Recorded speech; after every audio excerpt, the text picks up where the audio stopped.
The following is a special presentation of Tony Kurre Radio.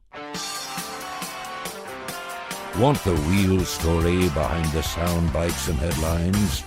Let's find the facts. Remember, it's not a conspiracy theory if it's the truth. You are not paranoid or confused. You just need to know.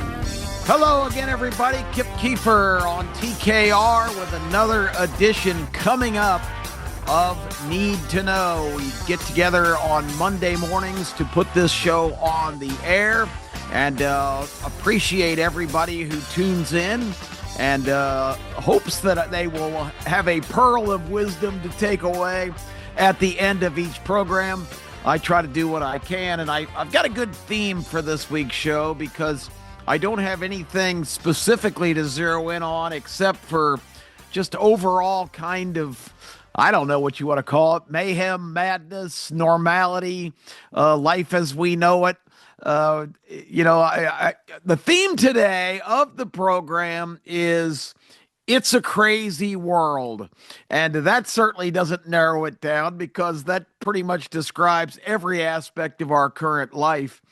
There's a great singer, songwriter, musician, I don't know what genre you describe, but I've been privileged to see him a couple of times. Big old fella, redheaded guy named Mac Bacchanali. He was from Mississippi. He started off playing music in church and ended up getting recruited by a country band guy to go up to the big city of like Memphis or Nashville. I can't remember exactly where, but he's played on a lot of different albums. He's written a lot of songs. He wrote songs actually for Jimmy Buffett for a while. One of them called It's My Job that became a decent hit. But Mac McAnally had a song of his own, and it's hard to find Mac's music, but it's worth it because he's got a lot of really introspective and interesting songs. But it fits the theme of today's show, It's a Crazy World. But as much as I love Mac's lyrics and his kind of whole oh shucks, what the hell attitude, I don't agree completely with the lyrics of the song, but I'm giving you fair warning. Get the kids into a safe place because I'm going to sing the chorus right here of It's a Crazy World to set the stage for today's show. Here's how it goes. It's a crazy world, but I live here. And if you can hear me singing, so do you. And I'm turning out my nightlight, feeling satisfied that there's nothing any one of us can do. Nah, there's nothing any one of us can do. Okay, it's safe to come out from your shelter now. I'm done singing for the day. Anytime I get a chance to belt out a few lyrics, I'm going to take advantage. That's just one of your forewarnings going into any broadcast of Need to Know. Anyway, I told you that It's a Crazy World's the theme, and Max seems to believe it's a crazy world. And I do agree with him. There's nothing any one of us can do. I completely emphatically agree with that statement, but I don't agree that there's nothing we, W-E, can do about the crazy world. And I feel good that maybe, just maybe, the trend is starting to change to the attitude that we can do some things together in terms of making some of the ridiculous directions this world has gone and really transparent situations where people take these stands for things that are just they're indefensible. Having men play in women's sports, having a gender-altering mutilation surgery on small children because they supposedly identify as the opposite gender. When you're a small child, you can't make that decision. Not to mention the fact that you got to deal with this. There's male and there's female. That's it. There's two sexes. Now people can argue that how you identify gender wise can determine who you actually are. And that's a debate for, I don't know. It doesn't make any sense. But the whole thing about that is you have to let people mature and become adults. You don't allow and you don't encourage a child to have mutilating surgery that will plague them the rest of their lives, cause psychological problems, and make them a patient the every day of their life for the rest of their lives. It deems that, and that's why you've got major health conglomerates and different things all on board. So that's just a couple of examples. Back to the theme. It's a crazy world because we can utilize two words, two small, well, not small words, but medium-sized words that can really alter that path. And those words, as I always preach from the highest rooftop, climb the highest mountain to proclaim, those two words are common sense. Common sense is the key. Think about every aspect of an issue. Consider what the voices are saying. Consider what your initial thoughts are. And then, more important, ask yourself a couple of important questions. Number one, what is motivating this movement? What is inspiring these people that are stepping up and stepping on their soapboxes and endorsing things that are frankly not endorsable? We have to make sense of so much of the noise that we have to endure. And you can always ask yourself the question, what is behind this? Who benefits from this? What is the purpose of all of this minutia? And it always comes down to the same thing. Usually it's follow the money. That's what usually motivates every situation that we deal with. It's usually an economic situation. So with all that being said, if we utilize common sense, we can start to take some steps to try to understand this crazy world. So let's start today on the crazy world scene with these headlines. In Washington today, in just an hour or two from when I'm making this recording, you are going to be hearing about news of the President of the United States welcoming an unprecedented delegation to the White House. Never before have so many prominent figures in one meeting assembled in Washington. They come individually, and you see dignitaries all the time. But today, we will have high-ranking or heads of state from all over Europe, the European Union, the EU, their executive president, director, whatever that person's called.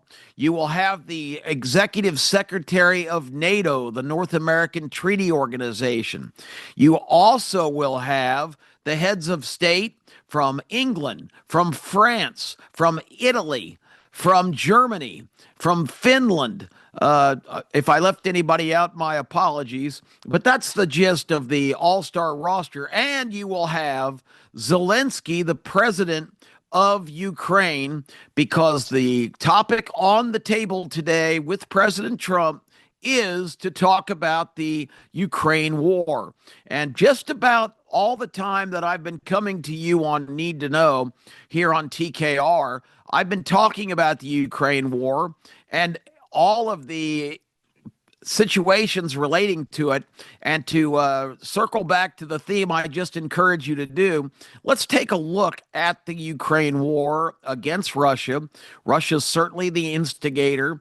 Russia under Vladimir Putin, a communist, Marxist, complete dictator of his country, a man that wins elections every however many years they have the election take place. But if you believe those are free and fair elections, I've got some prime swampland right in the middle of the Everglades, right next door, as a matter of fact, to the alligator Alcatraz, that I can get you for a low bargain price.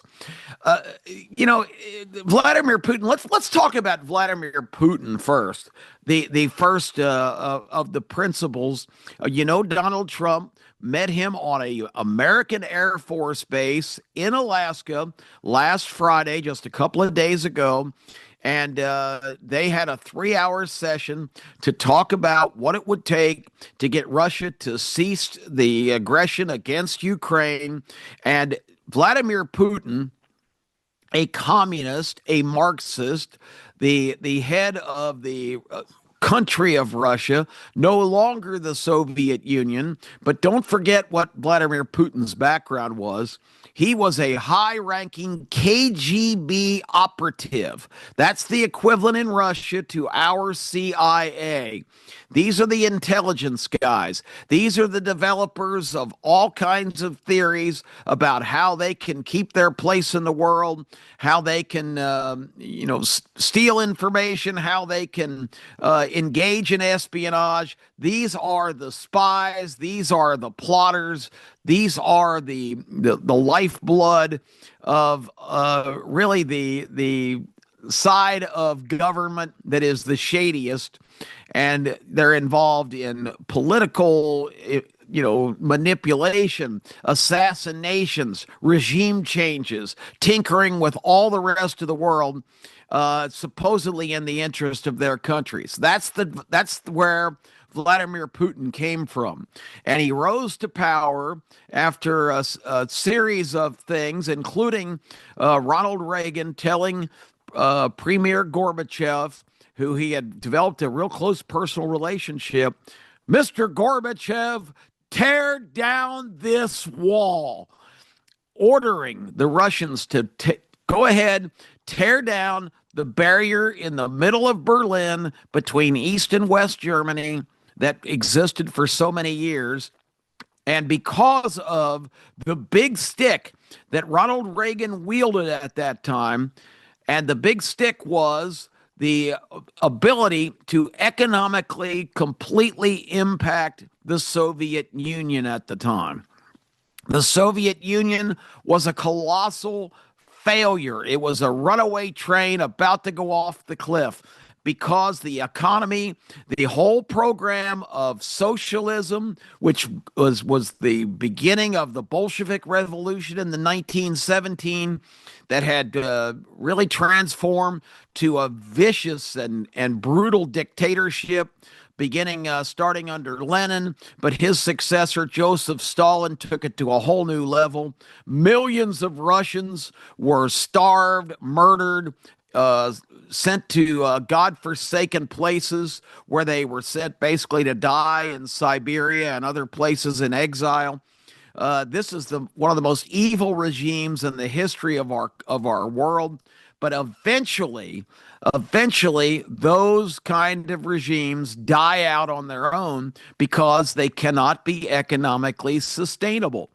And that's what was happening at the end of the tenure of the USSR. Reagan calling for the decimation of the wall, which was the last really living symbol of the Soviet Union, which broke into pieces. All of their holdings and territories had been relinquished. They didn't have the financial wherewithal to impose their brutal rule and all of their control. So all of those broke off into separate countries. And that's the world that we live in today. But enter in this KGB all-star, Vladimir Putin, who's now been the strongman ruler because in the very difficult process of trying to transform the Soviet Union into a world citizen country, and the United States, several presidents were very helpful in trying to plug them into that loop. but at the core of the situation, you've got a very strong group of leadership in communist Russia, and they've never disavowed that that is the nature of their government. They're trying to have it both ways, just like China now. We're a communist regime, but we are involved in free market, free enterprise, world investment. You can't have both. I told you last week, the whole principle of a democratic socialist is absolutely ridiculous. It's like declaring yourself a violent pacifist, or as the example I used last week that a lot of people have seemed to have enjoyed, a carnivorous vegan. A carnivorous vegan. These are conflicting terms. You cannot be a economically plugged in communist. Those are two completely contradictory terms. And yet that's the game that Russia and China continue to play, because you have to have economy to sustain whatever regime you want. But here's the dirty little secret that nobody knows. And Kip Kiefer knows, because Kip Kiefer reads and does his own research and finds these things out for himself. If I ask each and every one of you, what is Vladimir Putin's personal net worth as the communist leader, the great regime, everybody ties for first place? We live in this kumbaya society where everybody exists to help the state and their fellow Russians. What is the leader of that regime's net worth? If I tell you the number, don't fall off your chair, because in a communist country, the leader of that country, Vladimir Putin, net personal worth is estimated to be $125 billion. 125 with a B, billion dollars. Now, how is that possible? Well, let me tell you how it's possible. They exploit all of their citizens to put this collective shoulder to the wheel mentality. And at the same time, and as we watch in this country, and I'm going to tie it into what's happening here because we all need to be aware of this whole prospect of Democrat socialism, this whole dream of everybody tying for first place and everybody being part of this great collective and everybody contributing to the state being whole and strong and solid, is the biggest myth, biggest crock of you-know-what ever perpetrated. Because what happens is the super elites, the ones who take control of governments and do not allow free and fair elections, it's always rigged, it's always engineered. So, yeah, they have elections, you go vote. But remember what Joseph Stalin says, which I remind you of all the time here. Joseph Stalin said, it doesn't matter who casts the vote. All that matters is who counts the vote. And that is so important for you to remember. We experienced it in 2020 in this country. Doesn't matter who cast the votes. What mattered is who counted the votes. So we can talk about the great idea of this collective society where there is no classes, everybody, it's diversity, equity, inclusion. You know what equity means? That doesn't mean equality. Equity means everybody comes to the same level of standing in life. And that means if you are on top, if you are thriving, then you have to take steps back to fit with the equity of your fellow citizens. And if you're at the very bottom, you need to be boosted up by those people taking a step back and being taxed to the point where they cannot accumulate wealth. They don't have incentive to work or produce anymore. And when you get that kind of society that has no incentive, that can't get ahead, that is not motivated to do great things, they're just motivated to sit around and basically depend on the state to give them whatever minuscule handout they need to just basically survive. That's what that's what socialism turns into, and it becomes even more brutal than that because when you get into the dictatorship of Marxism and communism, it gets brutal that anybody who complains, anybody who's not a happy camper that just doesn't accept the way it is, they get accosted, arrested, sometimes executed, sometimes exiled at best. But it's a brutal and never ending situation. The KGB, of course, in charge back in the day in the USSR of identifying dissidents and taking action to get them off the street, to get their voices to not be heard. And that's where this dictator, Vladimir Putin, comes from. Terry Quillian, my radio partner, who worked in 2 presidential administrations, happened to be on a trip with the vice president on a big delegation with Mike Pence in the first Trump administration. She was on the travel squad advance team to go to Singapore for a World Economic Forum that was attended by world leaders. Representing the United States was Vice President Mike Pence. Terry tells a chilling story of when she walked in the room, basically for the first session. Vladimir Putin came in, and she said the man just reeked like sheer arrogance, complete disregard for others. She said it was the only human being she'd ever been in close context with that she just got this dread thought of sheer evil.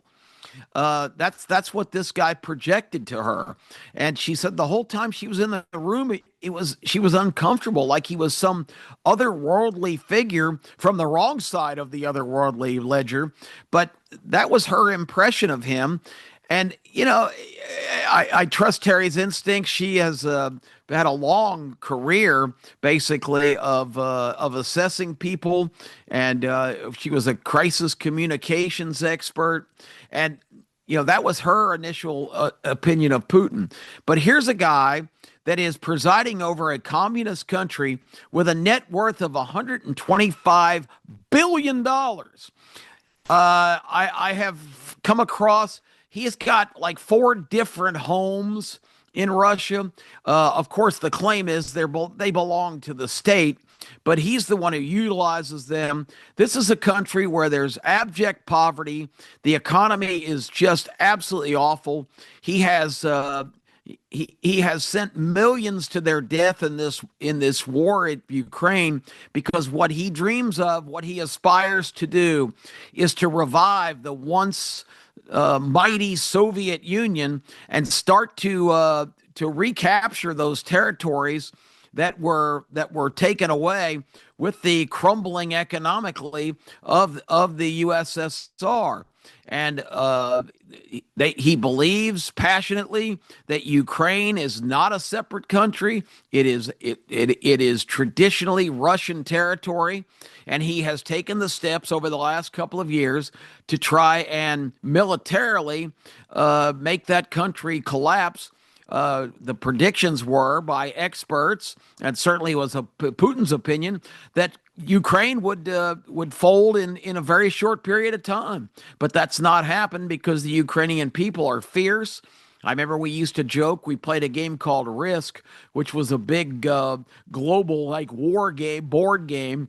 And one of my friends would say, I'm going to take control of the Ukrainian region because they have crack troops there. And I guess that's just been the reputation of the Ukrainian persona for many, many decades. But the whole line about crack Ukrainian troops has proved true, because the Ukrainians took just enough steps in their own defense to make sure that if Russia ever got aggressive again, because during the Obama administration, if you remember, the Russians seized control of the basically most important port and coastal ocean area of northwestern, or actually northeastern Ukraine, the Crimea area, and they seized control of that without a single shot being fired, because the previous administration to Zelensky were basically puppets of the Russian government. But now the Ukrainian people so outraged by that action, and so outraged by the fact that the Obama administration and the other European leaders did nothing to stop that. Crimea fell into Russian hands, but the country of Ukraine was determined that it wasn't going to happen with any more of their territory. And hence this latest Putin incursion, coming up on 3 years ago, has been fought off at such a high cost of human life and destruction to so much of their country, but it continues, and it's got to stop. And just to give you kind of an overview of what's happening today, Donald Trump has been cast, of course, by the legacy media, which is just a joke. They're a legacy of lying and falsehoods and fake news and really inflated partisan takes on things, because these are mostly now managed and staffed in not only on camera, but in the back rooms and in the executive headquarters. These are mostly these radicalized Ivy League elitist thinkers that come from all these blue blood, silver spoon backgrounds. These people have never had a financial woe in their life, pretty much. These are the people that all the big media corporations hire.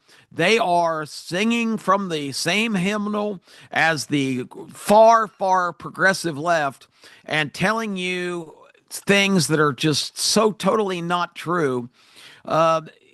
So the bottom line is, that's what we're dealing with here, is a really unholy alliance of probably the most evil man on the face of the earth, Vladimir Putin, and his apologist here in the United States, trying to justify this whole movement to the far left, which is the first step, of course, toward our country taking this Democrat socialist turn, which, once again, that term is so ridiculously contradictory, it doesn't apply whatsoever. So as you watch Zoran Ramdani, I always want to say Danny because that's how it's spelled, Ramdani, doing his thing, trying to become the mayor of New York, and with the TikTok ads telling people that everything is going to be free, everybody's going to have less costs, the government's going to be the masters of the production and going to run the stores and make rent affordable for everybody and make New York this giant kumbaya place. Basically, it is the same argument made back in the Bolshevik Revolution, back in the Russian days. It was the conversion of China after the atrocities of World War II, where the Japanese, of all people, were the cruel oppressors, murdering millions of Chinese citizens. And the Chinese government was formed shortly thereafter. Mao Zedong taking control of everything in China and really taking them in a direction where they are today, that once again resulted into the loss of millions and millions of lives. And they are trying to play that game of teetering on that wall between communist oppression and suppression, and still trying to be an economic power. And those things don't add up in the end. Just to give you an overview from a common sense situation as you consider all these things, what's happening right now in Washington with these leaders today? You've heard the liberal media saying, well, all of these people are accompanying Zelensky to Washington because they have to protect him from Trump bullying him to accept a deal with his buddy, Vladimir Putin. First of all, Trump says, I have a good relationship with Putin. We communicate, but Trump has been saying, if you're paying attention, I've just about had it with Putin. And Trump is a deal maker. Trump can sit down if you go into a serious negotiation with someone, you have to establish a relationship. You're not going to succeed to achieve your goal if you take this attitude that, I don't like this guy. I don't like how he operates. You've got to find the common ground. You've got to establish a relationship. That's how negotiation is succeeded. It's using your personality and your wit and your tactical approach to make this person comfortable enough to sit down and really communicate with you on an effective level. So when Trump talks about his relationship with Putin, that's what he's talking about. Believe me, Donald Trump has no personal admiration for this vicious dictator who he well knows is typical of this movement of this far left, this seizing control of everything and becoming the means of production. The government is in charge of everything from education, which is really indoctrination, to manufacturing, to distribution, and it doesn't work. Government sucks at running people's lives. They are inefficient and they are corrupt. And you look at the Soviet Union, which is now Russia, and the same basic people, the super elites, the ones who exploit all the workers, who keep all the wealth for themselves and become these elitist superpowers, individuals worth billions of dollars. You hear Bernie Sanders, the classic Democrat socialist, talk about Trump is controlled by oligarchs. Russia invented the oligarch. Trump is not controlled by oligarchs. Oligarchs control the government. And Vladimir Putin is definitely, with his estate overlooking the Black Sea, which is worth $1 billion. It's got ballrooms. This is a residence. It's got ballrooms that can be converted into a full-scale casino or nightclub. It has an underground ice rink that you can play hockey or skate or, I was reading some of the amenities of this place where he spends a lot of his time, and it's just unbelievable. The decadence and the audacity of these people in these positions in communist countries. There's always an elitist controlling party. It is not everybody ties for first place. It is certainly not equity, and it is farthest thing from equality you can possibly imagine. This is corruption. It is just it's so vile to even describe it. The complete hypocrisy of anybody who's espousing this far progressive America needs to be socialized kind of attitude. And these dangerous candidates, both in New York City and Minneapolis and Seattle, that are running on these platforms and convincing people that they need to think about going that direction. You need to use your common sense. You need to talk to each other. We can't, maybe Mac McAnally's right. There's nothing any one of us can do, but collectively we can keep resisting and rejecting the ridiculously irrational opportunities supposedly presented to us by listening to any of these snake oil salesmen. It kills me when traditional Democrats say, well, Mondani is inspiring. He's so bright and has so many great ideas for the American people. Wrong answer. He is nothing of those things. This guy comes from privilege himself. His parents, his father is some elite professor, tenured professor at Columbia. You see what's happening at Columbia in the last couple of years. All of these anti-Semitic protests. That's how all of this starts, folks. It's every movement like this. It's all for the people. It's all going to be great. Everybody's going to be able to thrive here. You don't have to worry about anything. The government will take care of you from cradle to grave. if you're listening to any of that, if any of your young people are listening to that, if anybody believes it, we need a serious lunacy warrant to be issued around the entire world, especially in our country, because if America starts to buy that banana, we're all in big trouble, because the only reason that the whole world hasn't transformed in that direction is because that vision that people had coming to this country so many years ago has rang true. America has preserved liberty and freedom for people all over the world, and in the pockets where it is percolating, unfortunately, it always takes care of itself. You just have to outlast it, because economically it is not sustainable to have one super elite class while everybody else is impoverished and struggling, starving, and not producing. And that is the bottom line, and that's the common sense I wanted to convey. Yes, it's a crazy world, and we live here, but there's something collectively all of us can do, and that's use our common sense, ask yourself the right questions, and do the right things. I'm Kip Kiefer. That's what you need to know. Back next week with more. Thanks for listening.